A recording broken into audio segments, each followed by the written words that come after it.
जी बिस्मिल्लाहिर्रहमानिर्रहीम, अस्सलाम वालेकुम वरहमतुल्लाहि वबरकातुहू। जी हमारे पास प्लास्टिक पैलेट्स फ्लोर बकरियों के लिए, भेड़ों के लिए और इसके अलावा डॉग्स के लिए और इवन मुर्गियों के लिए भी आप इस्तेमाल कर सकते हैं। 2 फुट बाय 2 फुट साइज में हमारे पास प्लास्टिक पैलेट फ्लोर अवेलेबल है।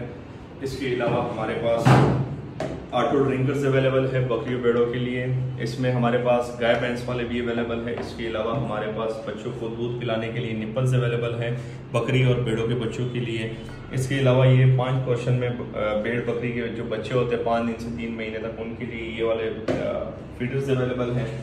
इसके अलावा हमारे पास फ्लैट बॉटम में 3.25 फीट में चौरस में फीडर कुरली अवेलेबल है। ये 3.25 फीट में हमारे पास कुरली अवेलेबल है। राउंड बॉटम में ये नीचे से गोल होती है।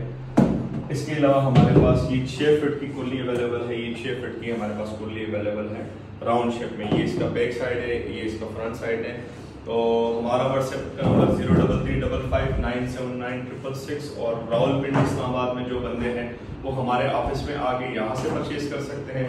अगर आपने किसी पूरे पाकिस्तान के लिए कार्गो अवेलेबल, अगर आपको कार्गो चाहिए हम कार्गो भी करवा देंगे। इससे आप प्लास्टिक फ्लोरिंग बना सकते हैं और अपने जानवरों को जदीद तरीके से पाल सकते हैं।